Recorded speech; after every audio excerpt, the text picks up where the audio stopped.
La doctora Laura Krinsky es también médica especialista en pediatría. Ella es la presidenta de la Subcomisión de Tecnologías de Información y Comunicación de la Sociedad Argentina de Pediatría, y además acaba de realizar la diplomatura de telemedicina en la Universidad de Cuyo.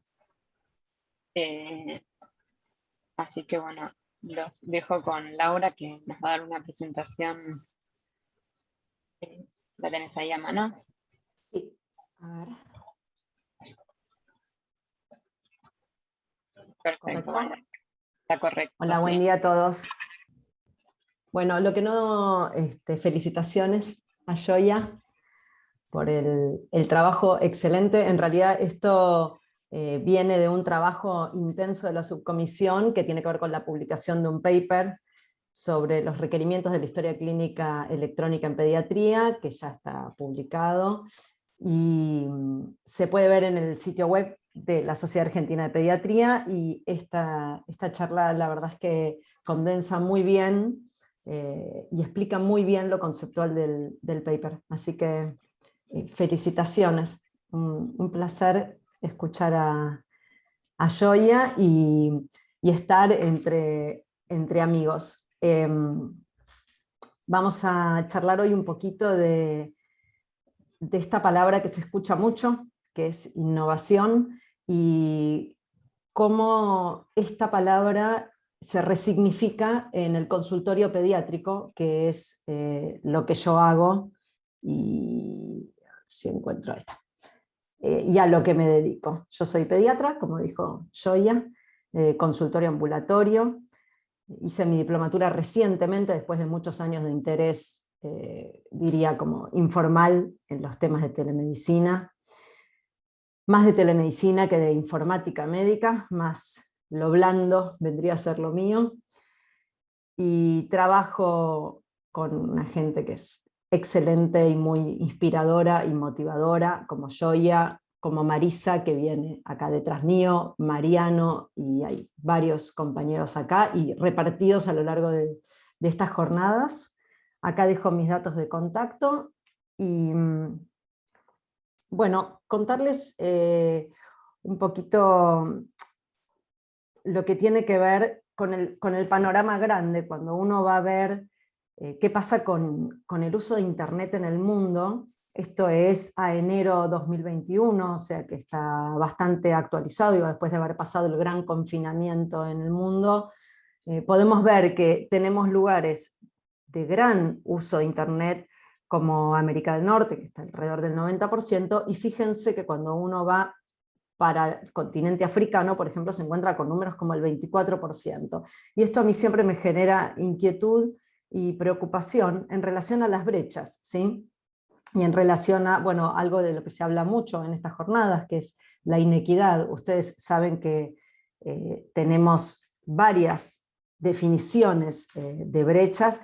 Tenemos brechas de acceso, que es, digamos, lo que deja a un lado el que accede y al otro lado el que no accede, como el mapa que les mostré. Tenemos brechas de uso, es decir, yo tengo la tecnología, pero no la sé usar, y eso tiene que ver muchas veces con la educación. Y tenemos brechas de apropiación, que es la que nos concierne más a los médicos en general, que es que tenemos la tecnología, la sabemos usar, pero no la usamos apropiadamente ni para los fines que nosotros necesitamos. Y esto genera cierta marginación, porque el que no está bien conectado en este momento es un marginado. Y como creo que los médicos no queremos quedarnos marginados, bueno, vamos a tratar de ver cómo podemos hacer para cerrar esa brecha. Desde que el mundo nos impuso cambiar de plan rápidamente, del plan A al plan B, ya todos recordamos el día 20 de marzo del 2020, y cómo tuvimos que acomodarnos. El desafío en este momento es que tenemos que usar algo que llamamos creatividad para encontrar el modo de instalarnos y de seguir en este mundo, que se llama híbrido, que se llama mixto, pero que todavía no entendemos bien qué es. Y ustedes saben que la creatividad es un tema bastante difícil para los médicos, porque fíjense que requiere, antes que nada, el uso de la imaginación. requiere combinar el juego con la disciplina, por eso los chicos son altamente creativos, ¿no? La educación, donde un chico empieza jugando y termina con pautas más formales y más disciplinado, digamos, por decirlo de algún modo, tiene que ver con el desarrollo de la creatividad y requiere tener múltiples puntos de vista. En realidad, como se dice en terreno de la creatividad, tener muchas vistas del punto para ponerse creativo. Y la creatividad tiene que ver con crear valor, no solo con tener buenas ideas, sino con que las ideas sean útiles. Y cuando yo pongo una idea útil en marcha, eso se llama innovar. Ahora, ¿qué pasa? Nuestro cerebro es 95% hábitos, ¿sí? Hábitos que se repiten. El cerebro, que es un ahorrador de energía, la creatividad consume energía y forma parte del 5% del cerebro. Así que es una difícil tarea y sobre todo, si nosotros vamos a hacer una foto de lo que es un médico. Fíjense lo que es un médico clásicamente. Un médico es un trabajador del conocimiento, es un trabajador que está muy especializado y sobre todo en el método científico. Es decir, nosotros cuando comenzamos nuestra carrera recibimos una gran cantidad de información que luego tratamos nosotros de metabolizarla y de utilizarla de acuerdo a la especialización y al camino que elegimos, pero tenemos muy poca educación, prácticamente nula, en habilidades blandas. Entonces, ¿qué pasa con esto? Bueno, vamos a tener que sacar ideas, y las ideas salen verdaderamente de adentro de la caja. Hoy en día se habla más de sacar ideas in the box que pensar out of the box. Es decir, vamos a tratar en el día de hoy de revisar nuestra propia caja, atravesar esta barrera, entre comillas, que es esta educación que recibimos, esta manera que tenemos de pensar, y ver qué podemos sacar de creativo y de innovador, básicamente para no quedar marginados. Recuerden que cuando uno sale de la zona de confort, la cantidad de sensaciones que tiene son todas inquietantes, ¿sí? Son de malestar, de incomodidad, de tensión, aparecen todos los prejuicios y los temores. Bueno, superando estas sensaciones, como creo que vamos a poder, y el camino que les voy a proponer es atractivo, vamos a recorrer este camino, empezando por la motivación. Vamos a ver cuál es nuestro diagnóstico, dónde estamos parados, hacia dónde queremos ir, cómo sería ese camino, cómo lo podemos calendarizar y qué lecciones aprendidas y desafíos pendientes nos deja este proceso. Y empezando por la motivación, ¿por qué es la pregunta que yo me tengo que hacer? Es decir, ¿por qué voy a querer yo innovar? Y esta es la pregunta que me hacen en general cuando yo hablo de motivación. ¿Y por qué? Bueno, no es una pregunta que yo les pueda responder, porque tiene que ver con las inquietudes de cada uno. Algunos quieren innovar solamente por innovar, porque les entretiene o les divierte ver qué hay del otro lado, digamos, cómo sería trabajar sin papel. Otros lo necesitan para competir, porque están en una zona que se está transformando y que está innovando, y sienten que se quedan atrás, hablando de la marginación que hablábamos antes. Otros porque los obligan, porque trabajan en un lugar donde se digitalizó la información y entonces necesitan empezar a trabajar en forma digital. Otros porque quieren entender, gestionar sus datos, construir información. Y otros porque piensan que van a ser más eficientes.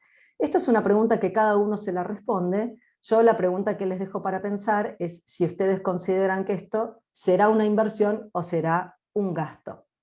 Yo, por supuesto, la tengo respondida, pero me parece que es interesante interpelar esto. ¿Y por qué es importante la motivación y está puesta en el número 1 y sin esto no empezamos? Es porque justamente pone el punto de comienzo, ¿sí? Como cualquier proyecto, uno cuando decide innovar, decide que va a empezar. ¿Y por dónde va a empezar? ¿O cuándo va a empezar? Es lo primero que hay que responder. Porque el proceso de empezar no es digitalizar. Digitalizar no es innovar. Innovar es cambiar el mindset, cambiar el paradigma y empezar a pensar distinto. Y eso puede empezar hoy, por ejemplo, después de la charla. Y también me va a mostrar la motivación hacia dónde quiero ir y me va a poner un encuadre en el balance que yo tengo que hacer de la inversión, porque seguro voy a tener que invertir tiempo, conocimiento, energías. Entonces, una vez que yo entienda esto, voy a poder progresar sabiendo cuándo quiero empezar, hacia dónde quiero ir y cuánto estoy dispuesto a invertir en esto. Y para eso es importante entender dónde estoy y hacer mi diagnóstico.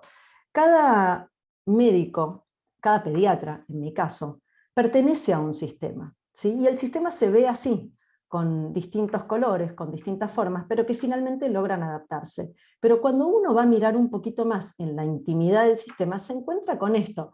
Esto es un conjunto de piezas que creemos que finalmente van a terminar como las de la izquierda, pero no lo sabemos. Fíjense que acá participan el paciente, el profesional, el que paga las prestaciones, todos los sistemas que están dando vueltas alrededor de la consulta, los laboratorios, los diagnósticos por imágenes, los distintos profesionales de las distintas especialidades, y todo el sistema que los vincula. Así que el sistema es complejo y comprenderlo es parte de comenzar la tarea. Para lo cual es importante preguntarse quién es quién en el sistema de las consultas, quién ocupa cada una de estas sillas, ¿sí? ¿Quién es el médico? ¿A qué sistema pertenezco yo? ¿A qué cultura pertenezco? ¿Cuál es la población que atiendo? ¿A qué sistema médico pertenece la población que atiendo? ¿Quién está pagando por esa consulta? ¿Quién está pensando en qué se gana con esa consulta? Y esto a mí me va a dar una perspectiva que creo que los médicos no estamos acostumbrados a pensar, ¿no? Que es como la consulta médica en sí mismo es una unidad de negocios para alguien. Aparentemente no para nosotros que estamos acostumbrados a pensar en otra cosa. Si yo les pregunto, díganme 7, 8 características de cualquier médico, sin hablar de pediatra. Especialmente en el pediatra, estas características se acentúan por el tipo de población con la que trabajamos. Pero en general, el pediatra es una persona comprometida, que no tiene horarios de trabajo. Esto se sabe creo que desde la residencia, está marcado a fuego, que tenemos que tener hipertrofiada el sentido de la intuición, ¿no? Lo que llamamos el ojo clínico, y para eso tenemos que estar muy conectados, que muchas veces resolvemos con lo que tenemos, y estamos muy acostumbrados a eso porque no tenemos nunca el 100% de la información, porque muchas veces el paciente no puede expresarlo. Por lo tanto, arriesgamos mucho y vinculamos estrechamente con las familias que atendemos, y por muchos años, en general, cuando un paciente empieza un camino en nuestro consultorio, si nos va bien, pueden ser 18 años. Con lo cual, fíjense, tenemos una tarea muy ubicua en el sistema que les mostré antes, que es sumamente complejo. Esto inevitablemente lleva a la sobrecarga, y esto hace a la identidad. El pediatra es un profesional sobrecargado.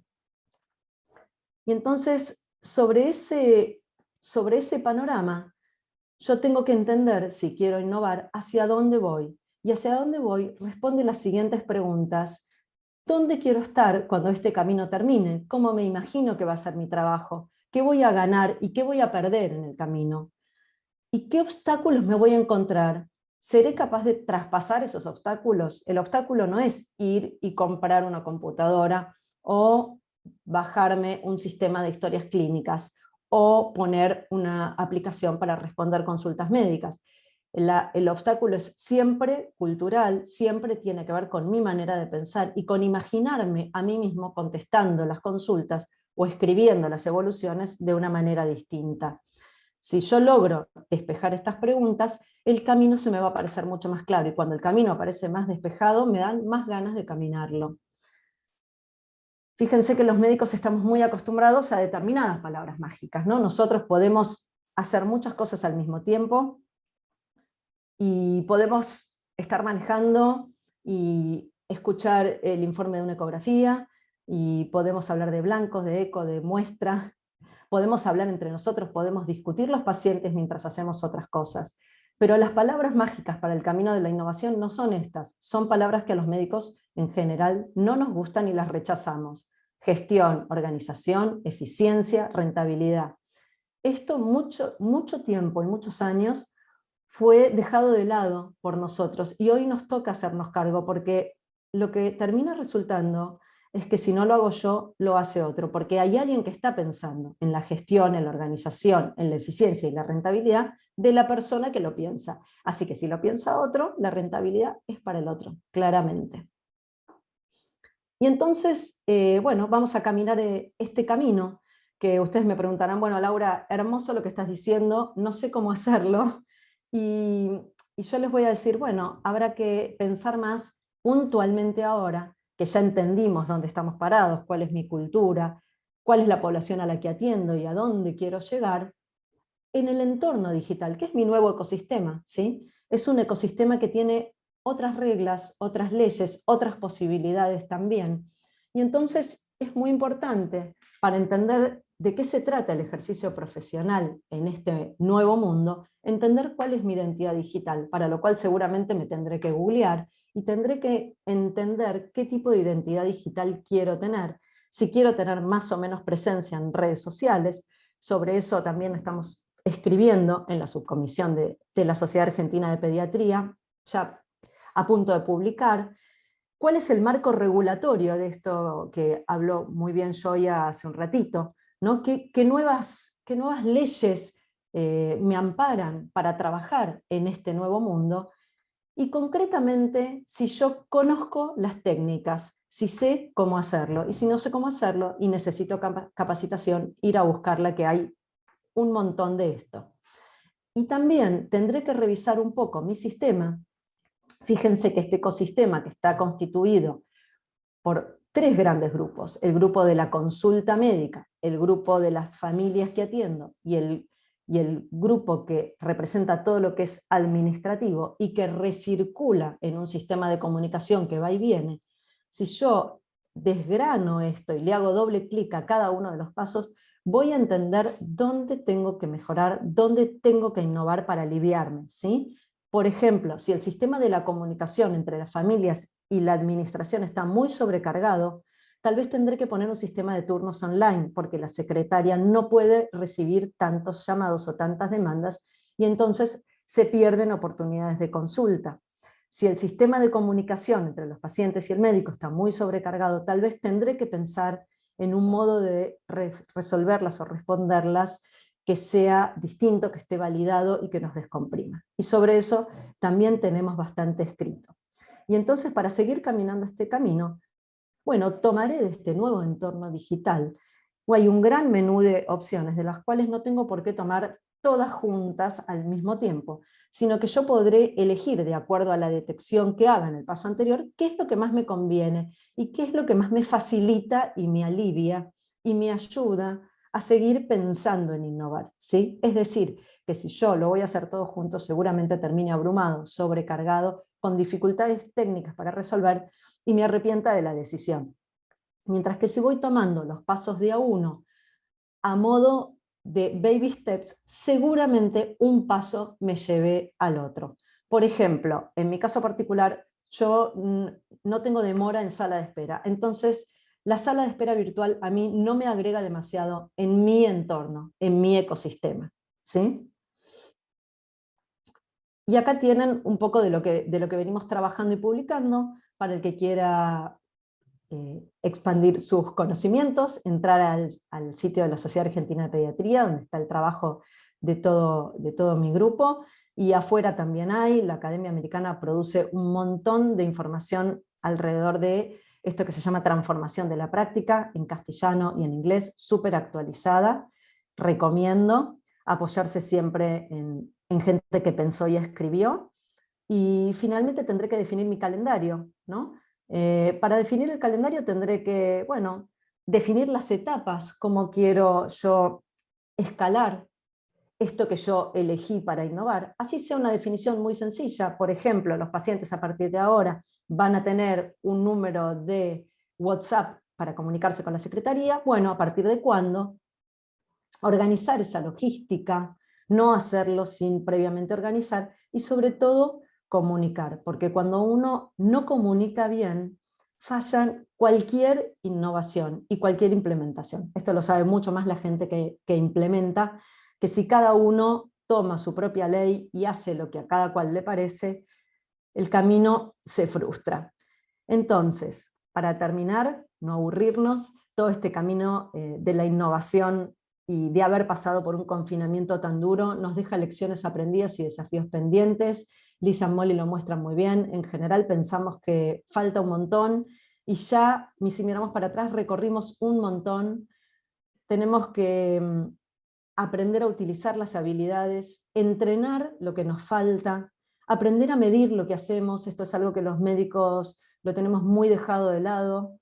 Hacemos, y todo resulta en un paquete que más o menos me resulta, donde logro ganar lo que más o menos necesito. Pero bueno, el mundo ya no funciona más así. Creo que vuelvo al slide anterior y es mejor medir nosotros lo que nosotros hacemos y tener nuestras propias conclusiones a que venga otro y nos mida, ¿sí? Y saque sus propias conclusiones. Dejar ir lo que no me aporta valor, no necesito todo el tiempo. Y muy importante para el mundo híbrido, capitalizar lo que gané y sostener lo que gané. Y para hacerlo sostenible tenemos que apostar a no fatigarnos. Entonces es muy importante para que esto subsista y nos acompañe, hacer algo que sea posible para nosotros, hacer algo que sea sostenible y que lo podamos ir escalando de a poquito. Bueno, muchas gracias y quedo disponible para consultas. Bueno, Laura, la verdad, buenísima la presentación. Quedó muy bien el final de mi charla con el comienzo de la tuya, como No lo muy... programamos. No lo programamos, pero fue muy bien encastrado. Acá estamos recibiendo algunos comentarios. Giselle dice, excelente presentación. Muchas gracias. Paula dice, muy interesante la presentación de Laura. En el contexto de la pediatría ambulatoria se está trabajando... es una pregunta. En el contexto de la pediatría ambulatoria, ¿se está trabajando en esta línea para asesorar a los pediatras?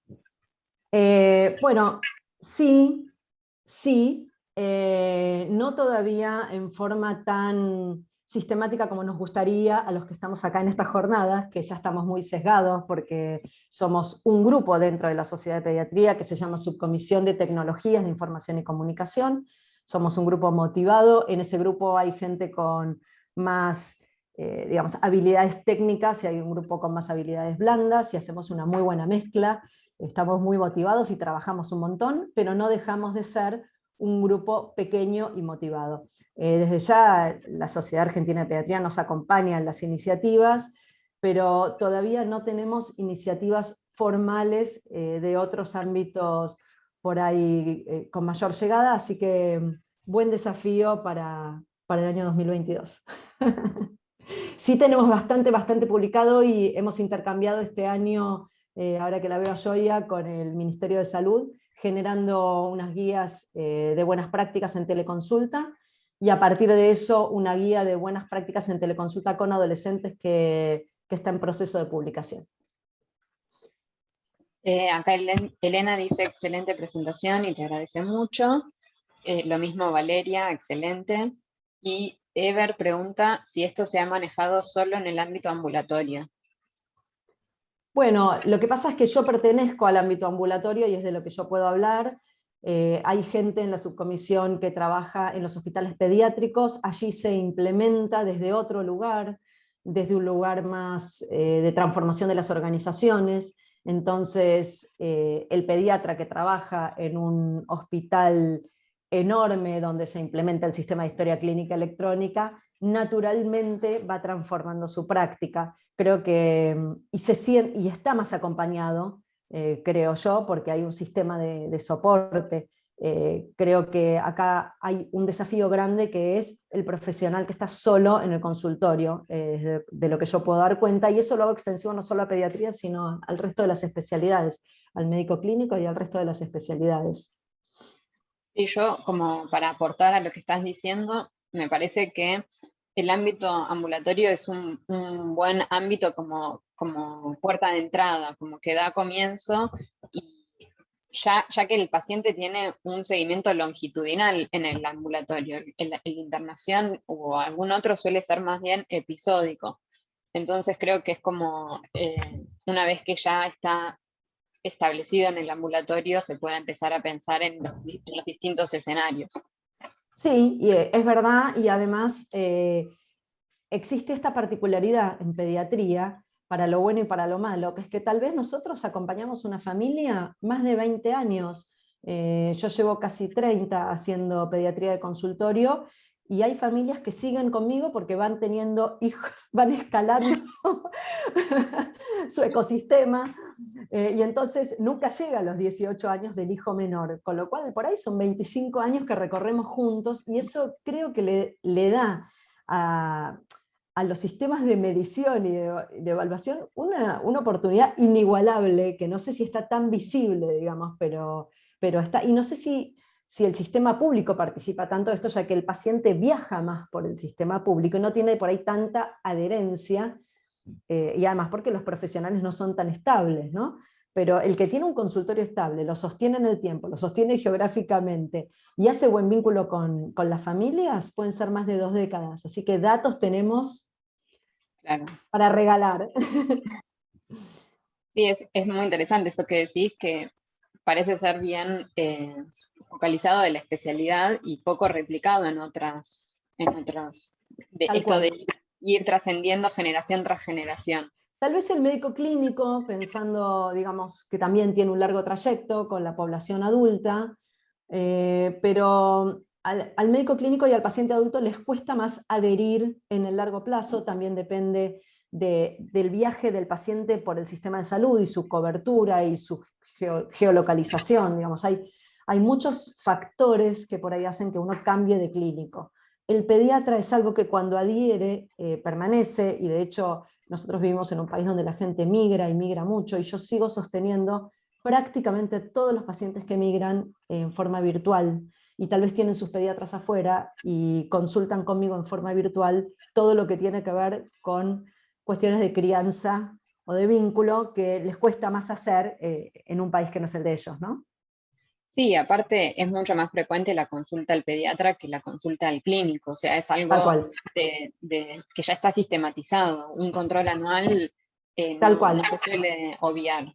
Pensemos que el primer año de vida tiene normatizados 10 a 15 encuentros, Sí, sin contar las intercurrencias. Así que eso tal cual. es una oportunidad de oro para cualquier experimentación de implementación, digamos, porque además lo otro que tenemos, gracias al vínculo también, es un enorme feedback de la gente. La gente enseguida, sobre todo los usuarios, digamos, que realmente que están, ¿no?, más participativos, enseguida devuelven, enseguida hacen un feedback positivo o negativo de lo que uno va implementando, ¿no? Mira, Laura, esto funciona, esto no funciona, acá no me contesta nadie, este sistema de historias clínicas es difícil para hacer se me desloguea. Bueno, todas estas cosas las vamos recibiendo permanentemente. Y eso nos ayuda a ir también modelando hacia dónde ir. Sí, y a raíz de esto que estás diciendo y en relación con lo que hablamos en la charla anterior, eh, es poco habitual encontrar una solución que contemple todas las necesidades y que sea perfecta, ideal, económica, usable.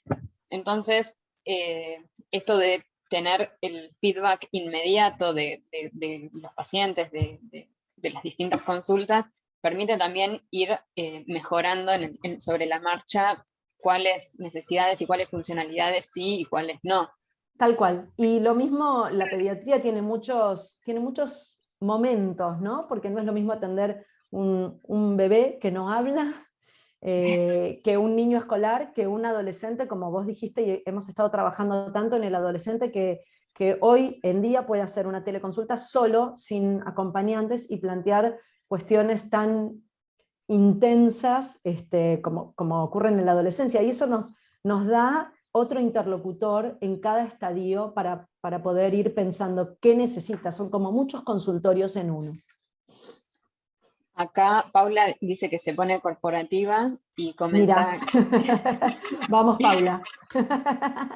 comenta que los pediatras tenemos una visión del cuidado integral centrado en el paciente que no tienen todas las Es especialidades verdad. médicas Y por eso pensamos los sistemas como un Y todo. no sé si les ha pasado a los pediatras, a mí me pasó, creo que es un sentimiento común en esta pandemia, hemos terminado atendiendo padres siendo médicos de familia de COVID, ¿no? De la situación del seguimiento COVID, por ejemplo, es una situación en la cual nosotros nos hemos extendido a la recomendación de todos los integrantes de la familia a punto de partida de un paciente, pero que luego era qué hacemos con el padre, con el tío, con el abuelo, con el primo, con el cumpleaños de 15 y con el viaje de egresados. Y eso necesariamente se puede hacer teniendo la óptica 360, no hay otra manera de hacerlo.